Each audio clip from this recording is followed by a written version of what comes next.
Bonjour à toutes et à tous. Alors, j'avais absolument pas prévu de faire une vidéo aujourd'hui, mais depuis quelques jours, je reçois pas mal de messages où on me demande, Sonia, qu'est-ce qui se passe? Est-ce que les énergies sont lourdes? Voilà. Donc la réponse est oui. Encore une fois, les énergies sont très lourdes. Effectivement, on savait que 2025 était une année neuve de fermeture, de bilan avec des lourdeurs, etc.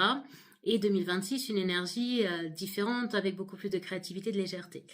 Le fait est que si depuis le 1er janvier, on est effectivement en 2026, nous sommes plutôt dans la phase d'entre-deux. C'est-à-dire que on est encore dans des énergies de fermeture de 2025, de cette année neuve, et on commence à sentir les énergies de 2026, donc année 1 au niveau collectif, de renouveau, de redémarrage, mais on n'a pas fini encore de fermer ces cycles et on n'a pas fini de nettoyer des choses profondes.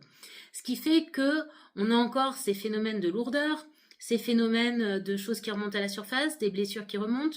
On peut avoir beaucoup de douleurs au niveau du corps physique qui fait des mises à jour, des événements de vie compliqués qui vont nous remettre le nez dans le caca, dans nos blessures, dans ce qui n'est pas réglé.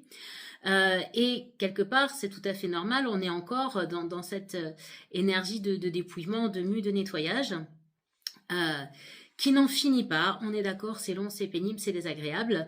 Et on a cette sensation potentiellement de tristesse, de chagrin, de pas trop savoir en fait où on va, qui on est, etc. On est vraiment le derrière entre deux chaises, dans cet entre-deux. Alors, jusqu'à quand? Moi, ça fait des semaines, voire des mois, que j'ai en tête la date du 17 février. Et pendant longtemps, je ne savais pas pourquoi.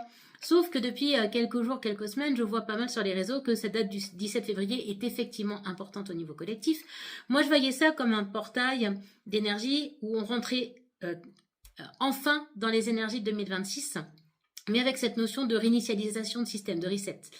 Et effectivement, c'est ce que je lis. Donc, l'info était bonne une fois de plus.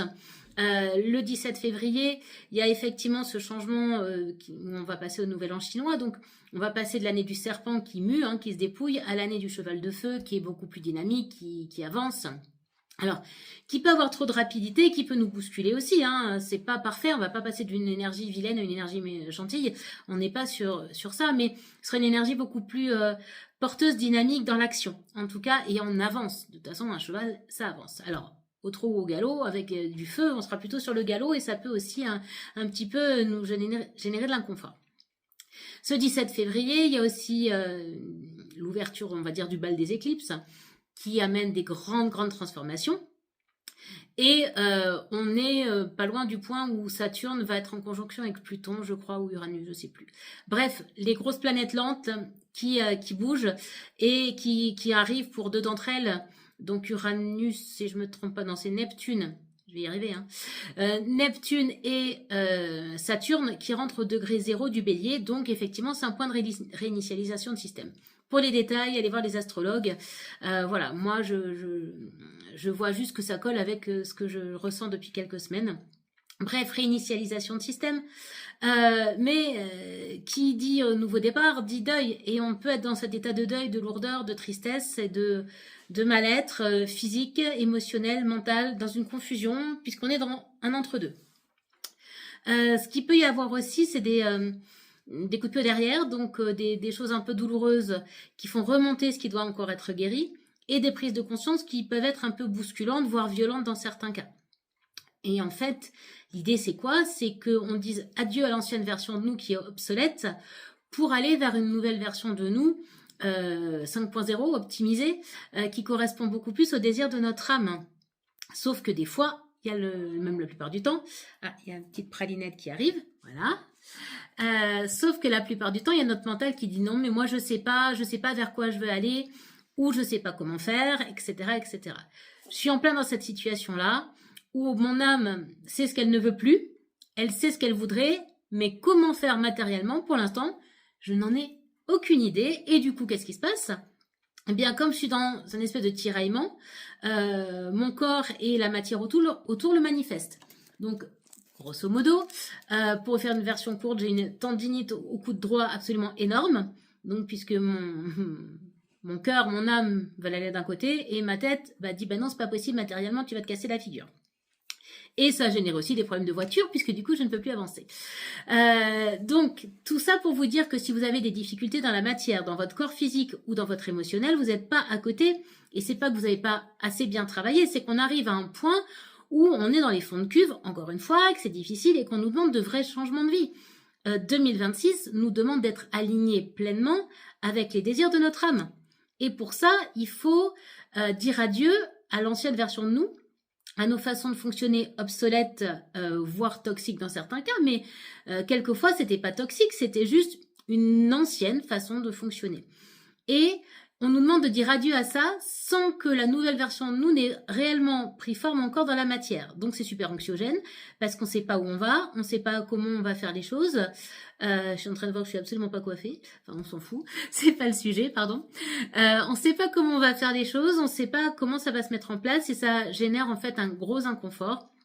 Bref, on a notre âme qui est déjà dans l'énergie du cheval de feu qui veut avancer, et notre saboteur qui est en PLS, qui est là, on va tous mourir, je vais jamais y arriver, et qui n'arrive pas à finir ce dépouillement que génère en nous la fin de l'année du serpent que l'on vit là, donc jusqu'au 17 février. Je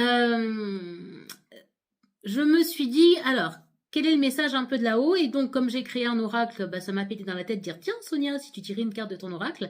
Donc, mon oracle s'appelle l'oracle des 13 mères originelles. Voilà, alors, je suis désolée, c'était à l'envers, mais il faudra faire avec. Et donc, j'ai tiré une carte avant de commencer. Et alors, c'était assez drôle parce que la carte s'appelle la femme qui voit loin. Alors, évidemment, c'est valable aussi pour les hommes, hein, bien évidemment. Et c'est du 4. Le 4, c'est les 4 piliers de la construction solide. Et alors, c'était assez rigolo parce que cette femme qui voit loin, c'est un peu notre âme qui voit loin et qui nous demande d'y aller même si on voit pas nous complètement le chemin. Ça nous dit qu'en fait, il faut incarner nos rêves. Cette femme qui voit loin, elle rêve de sa vie et elle perçoit ce qui n'est pas encore matière, ce qui n'est pas encore visible. Elle sait déjà comment ça va être. Cette mère originelle, donc la femme qui voit loin, elle veille sur nos potentiels intérieurs pour qu'on puisse justement les développer et aller vers ça. Elle nous montre le chemin de tout ce qui est caché. Mais ce qui est caché, en fait, c'est juste derrière un voile.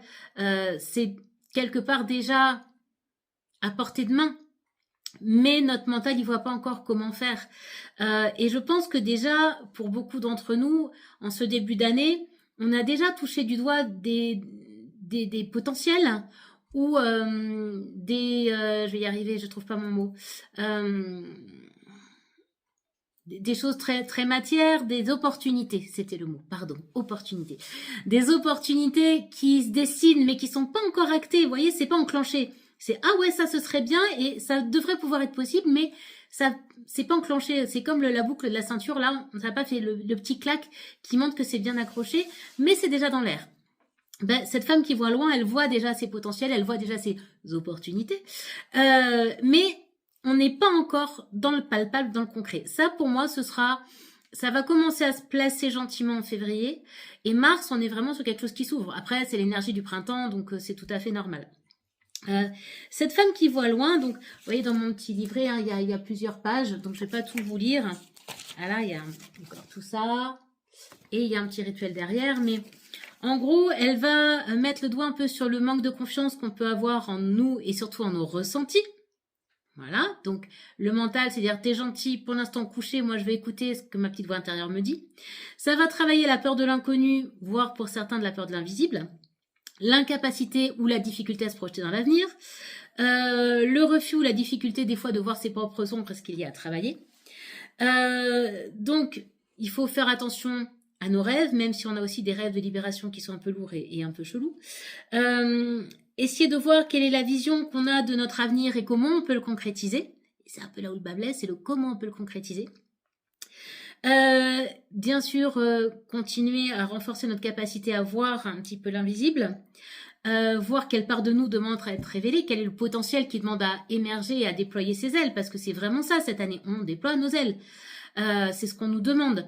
D'être pleinement incarné et alors peut-être plus pour les femmes que pour les hommes cette année, ou en tout cas pour nos parts féminines, parce que les hommes sont aussi concernés, c'est vraiment prendre notre place et déployer nos ailes, être qui on est vraiment à l'intérieur. être à l'écoute de son intuition et pas du petit saboteur sur l'épaule qui va dire que de toute façon on est nul, on va pas y arriver, comment ça va se passer, et puis voir un peu les signes, les synchronicités qui se mettent en place, etc. Voilà un peu ce que nous dit la femme qui voit loin. Voilà, il y a 2 petits rituels après qui sont proposés dans le livret. L'un des 2, c'est de mettre un petit carnet à côté de son lit et puis ou avant de s'endormir, voilà, de demander à recevoir des messages clairs sur la suite et puis quand on se réveille, noter un petit peu tout ça. Voilà ce que je pouvais vous dire. Donc oui, les énergies sont encore une fois lourdes, mais je pense qu'il faut s'habituer, qu'on n'a pas fini. Néanmoins, 2025, c'était clairement le fond de la cuvette. Là, on va commencer gentiment et doucement à remonter. À partir du moment où on va passer là le 17 février, donc on passe à l'année du cheval de feu, éclipse, etc. Ça va s'accélérer. Par contre, très clairement, ce sont des énergies intenses. Donc, c'est pas à se dire le 17 février, tout est réglé, Yahoo. Ça peut intensifier ce qui n'est pas réglé, ce qui doit remonter. Donc, pour certains, il va y avoir une énorme vague et on va surfer dessus. Et voilà, génial. Pour d'autres, ça va être de la brasse coulée parce qu'il reste beaucoup de choses à travailler. Et puis pour d'autres, voilà, c'est essayer de garder la tête hors de l'eau, voire de faire la planche le temps que ça passe. Parce que de toute façon, cette année, on avance ou on avance. Donc, il n'y a pas vraiment le choix. Alors, autant essayer d'aller dans le sens du mouvement de ces vagues-là. Si la vague là qui arrive, elle est pour vous faire libérer des choses, il faut accueillir, accepter, même si je suis bien placée pour savoir que c'est pas toujours facile.